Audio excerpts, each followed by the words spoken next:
Grass-fed cattle versus feedlot cattle. Which is better for you? Let's start off with some history on grass-fed cattle. Grass-fed beef is raised in a free-range fashion and rotated periodically from pasture to pasture to allow the grass to recover.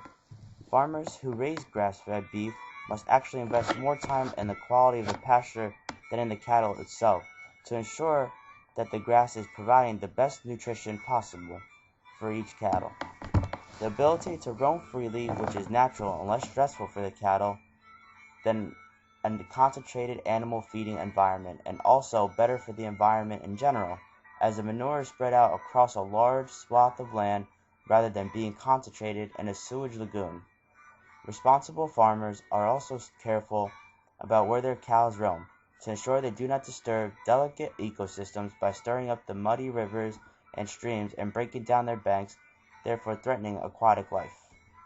Now, for some factors on grass-fed cattle versus feedlot cattle. Well, grass-fed beef has no growth hormones, so they're all natural. They're typically slaughtered when they reach the age around 4 years old. They're lower in fat content, therefore the meat is leaner. They're lower in calories and overall healthier. They have extra omega-3s, which means that the omega-3s are better for your brain, so people who lack omega-3s, such as people who have depression, attention deficit disorder, or Alzheimer's disease, would benefit from grass-fed beef. The meat is cleaner because it has less antibiotics. The cattle themselves are kept in a stress-free environment. They're not cramped into tight little pens. Their meat is also 4 times greater in vitamin E than grain-fed cattle. Grass-fed beef can help you lower the risk of heart attack by 50% because it has up to 5 times more conjugated linoleic acid. Also, they are higher in minerals, calcium, and magnesium and potassium.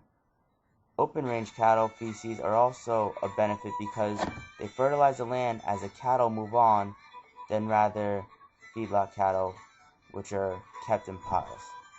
Now for feedlot cattle, I've gathered some facts as well. They grow faster, which benefit the producer or the rancher. The rancher can produce more beef in a less time period versus grass-fed cattle. They're typically slaughtered between 14 and 16 months of age, and throughout this time period, they're continually fed antibiotics. So, when these cattle are fed antibiotics, they build up an immunity, and it puts steers and cows at risk that cause death. And their waste is also dispensed into piles, and the waste itself and any runoff can seep into the ground and find its way into our waterways, therefore creating more of a pollution problem, which is not good for anyone. With these feedlot cattle, they are raised for the sole purpose to grow as big as possible, as quick as possible, so the cattle ranchers can make as much money as possible.